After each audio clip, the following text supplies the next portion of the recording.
Alors, on va zoomer un peu. Hop, on enlève les lunettes quand même, pas déconner. Bonjour à tous, je suis Noémie, bienvenue sur...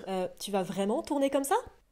Bah quoi? Je sais pas, regarde-toi dans un miroir pour changer. Ouais, le film il fait aucun effort, y a pas de raison que j'en fasse. Puis c'est bon, hein, une vidéo de temps en temps démaquillée, ça va pas les tuer quand même, si. Tu veux que je te rappelle pourquoi est-ce que les gens te regardent? Parce que je suis une fille et que je suis mignonne. Ça va, je suis pas moins mignonne sans maquillage, si. Je sais pas, ça va les choquer tant que ça? Non, mais c'est sur le principe, tu sais très bien qu'ils vont gueuler. Ok, c'est bon, j'y vais. Ça va là? C'est mieux? On peut repartir? Bon, ok. Bonjour à tous, je suis Noémie, bienvenue sur Horizon Universe. Et bienvenue dans cette vidéo, nous allons parler de Cosmic Sin, un des films de SF les plus nuls que j'ai pu voir ces dernières années. Voilà, parce que je vous avoue que je vous ai menti dans ma vidéo sur Event Horizon. Les arrêts sur image, c'est aussi pour taper sur les films de merde. On se refait pas. Donc, le film.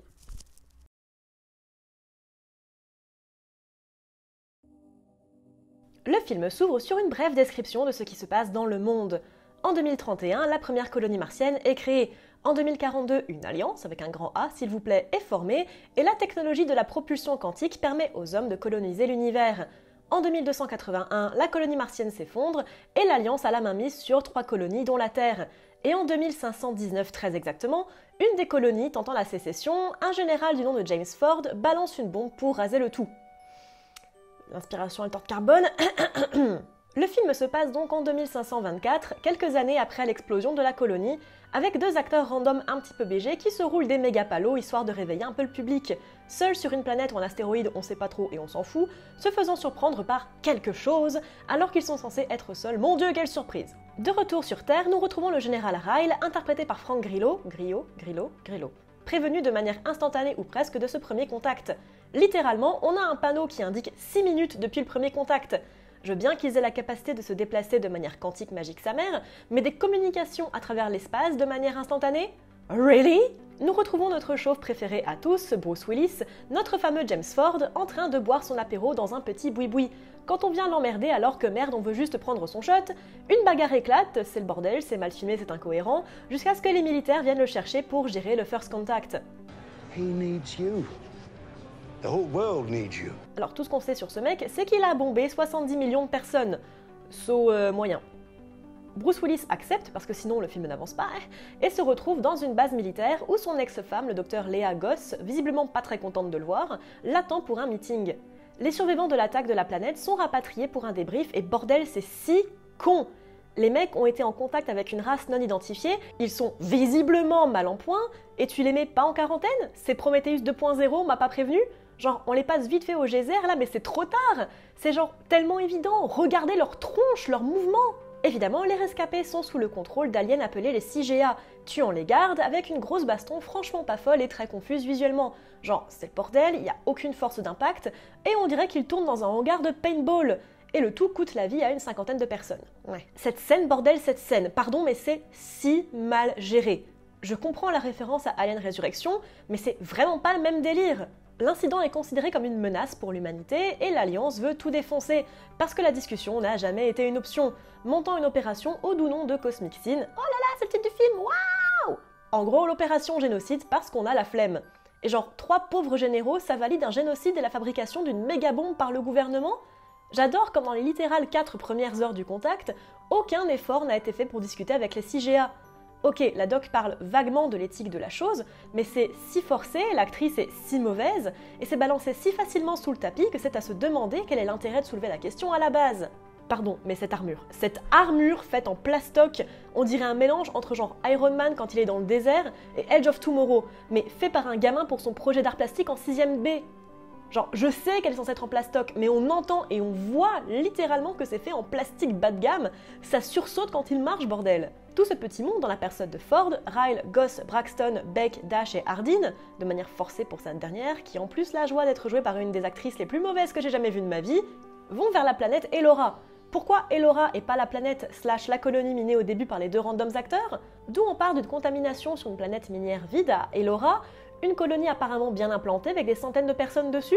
Ils s'y rendent en saut quantique magique pour arrêter les CGA, mais en arrivant, Ryle a un problème technique et est présumé mort. What a twist! Ford et Goss se retrouvent séparés du groupe et Beck est blessé. L'équipe rencontre une bande de survivants qui les aide, menée par Sol Cantos, qui a une coiffure assez cool, mais pas beaucoup de personnalité autre que je suis une femme soldat, regardez je suis badass, blah. Enfin, je dis ça, c'est un peu le souci de tous les persos et Braxton en tête. Les survivants traitent la blessure de Beck et leur apprend comment les CGA prennent le contrôle des gens.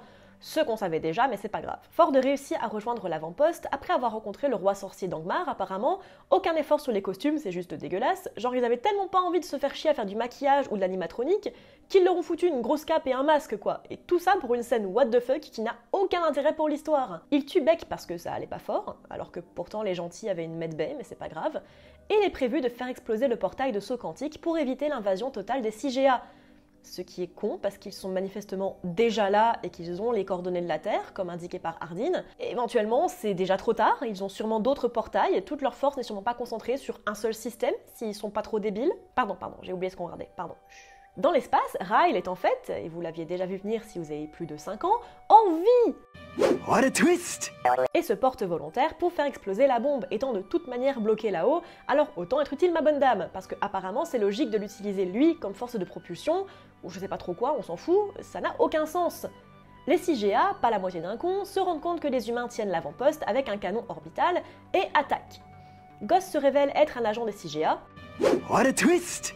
et leur laisse le choix de se rendre, ce qu'ils refusent évidemment, et le groupe se prépare à tenir le plus longtemps possible contre l'assaut, laissant Hardin le temps de lancer le canon. Pendant l'assaut, Ford réussit à s'accrocher à un vaisseau CGA et suit Goss au portail où on apprend, surprise, qu'il n'y aurait de toute façon jamais pu avoir la paix entre humains et CGA. Ouais, je sais, un truc de ouf. Ford est repoussé vers la planète, Goss part vers le portail, et Ryle, face à un malfonctionnement de son équipement, demande à Hardin et l'autre mec de lui tirer dessus avec le canon, faisant exploser la bombe et ouvrant un trou noir dans le système des CGA. Pas trop sûr de comprendre la logique ici, genre Goss peut créer une sorte de bulle d'espace-temps pour arrêter la bombe, mais en fait non, et détruisent les aliens. Une semaine plus tard, Ford déprimé boit des shots pendant que tout le monde célèbre la victoire. Mood.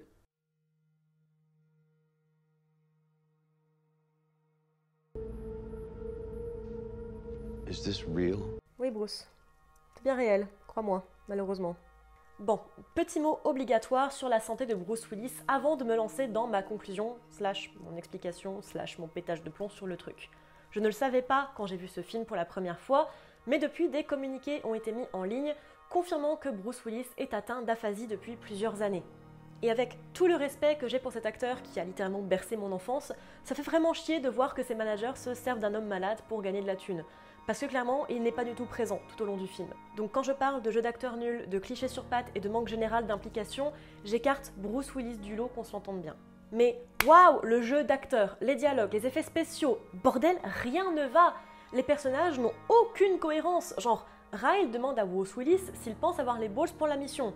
Alors que de 1, c'est toi qui allais le chercher donc tu devrais savoir connard, et de 2, ce mec a déjà littéralement pulvérisé une planète entière de sa propre espèce.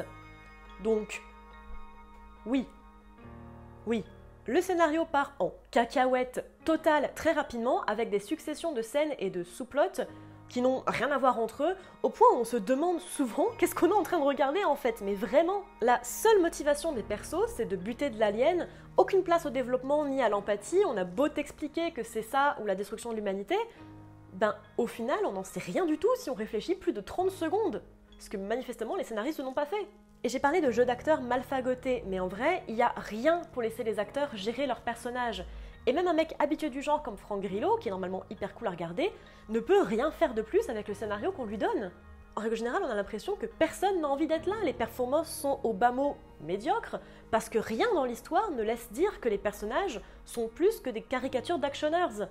Les dialogues sont juste génériques du mauvais film de SF militaire, on a besoin d'un héros, on t'a mis dans une situation horrible avant, mais maintenant figure-toi qu'on a besoin de toi, hein, c'est cool, tout ça.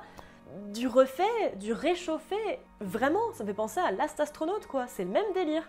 Je parle de l'histoire, parlons-en un peu plus en avant. Les films de premier contact suivent en général deux grosses trames, soit ils sont sympas, soit ils le sont pas.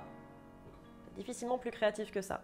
Mais à ce niveau, parce qu'au début du film, on te met sur fond de soldats envahissant une planète un texte t'expliquant le contexte politique du monde. Mais en fait, on s'en branle totalement, parce que ce n'est jamais utilisé. toute l'attention est focus sur le personnage de Bruce Willis et son utilisation de la bombe, ce qui est hyper hypocrite parce que, encore une fois, de 1, c'est pas le sujet, et de 2, on veut faire exactement la même chose. C'est tellement mal foutu que les personnages juste entrent dans l'histoire sans réelle introduction ou besoin, ils sont baladés dans diverses localisations sans explication, juste parce que le scénario a besoin d'eux à cet endroit, à ce moment précis. Le personnage d'Ardine, par exemple, est clairement là pour faire un lien avec l'audience, ce qui aurait pu être sympa, mais elle est tellement lourde que ça passe juste pas. Elle est faussement marrante mais intelligente. On sait jamais vraiment où est-ce qu'on en est avec elle, et à force, bah tu laisses tomber quoi. Dans le même genre, non seulement l'histoire n'a aucune gueule de base, mais en plus de ça, le film est monté d'une telle manière que c'est difficile de comprendre ce qui se passe parfois.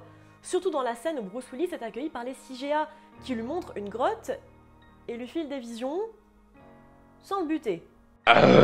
Et après, Braxton arrive, les bute, et c'est fini. Tellement de points d'interrogation dans cette histoire, je sais plus où les foutre à force quoi. Et genre le Q-jump quantique là, c'est quoi le principe?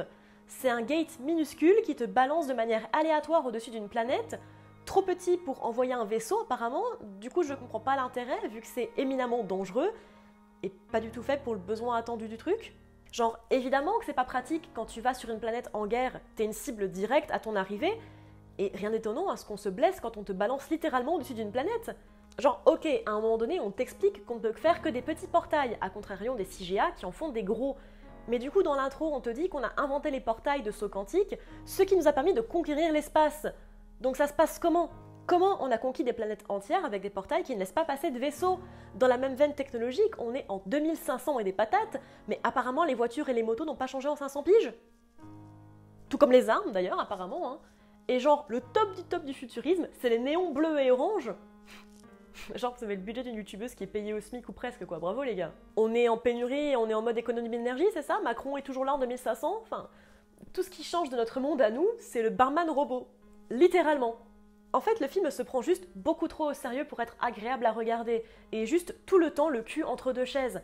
Pas assez comique pour être vraiment drôle, et pas assez intéressant ou poussé pour offrir un vrai point de vue sur la difficulté de s'entendre et de communiquer avec une espèce différente.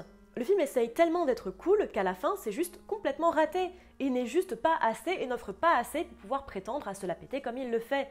Et c'est fou à quel point on peut s'ennuyer devant un film de 1h30, et à quel point je n'ai aucune idée de son message à la fin. Que le génocide c'est cool, je crois, je sais pas si je veux savoir, je suis si confuse. Ou alors c'est une leçon du genre ne pas balancer tout son budget dans les 2 têtes d'affiche. Je sais pas non plus. Merci à vous de m'avoir suivi dans mon petit pétage de plomb sur Cosmic Sin. Vraiment la première fois que je l'ai vu, mais je crois que j'ai rigolé tout le long, tellement c'était absurde. Tu sais, comme ton cerveau il n'arrive pas forcément à comprendre des choses, et du coup ben, il rigole par défaut parce qu'il est confus. Et ben c'était moi. J'étais tellement confuse et j'étais tellement perdue dans ce qui se passait que... Voilà, et j'avais besoin de partager cette confusion avec vous, même si ça m'a rendue encore plus confuse et que du coup ça m'a mené à regarder le film 4 fois au total. Ça sera 5 du coup avec le montage, donc pas merci Noémie, pourquoi je m'inflige des trucs comme ça, je ne sais pas, je vais prendre l'apéro, j'en ai bien besoin. Merci à vous de m'avoir suivi dans cette vidéo, j'espère qu'elle vous aura plu du coup. N'hésitez pas à me dire en commentaire ce que vous en avez pensé. N'hésitez pas également à me suivre sur mes différents réseaux sociaux et à me rejoindre sur Tipeee si vous en avez l'envie et les moyens. C'est toujours extrêmement apprécié. Merci de fond du cœur, vraiment, pour vos dons. C'est très agréable. Et je vous retrouve bientôt sur mes différents réseaux sociaux, sur YouTube. Comme d'habitude, vous connaissez la chanson. À bientôt dans l'univers.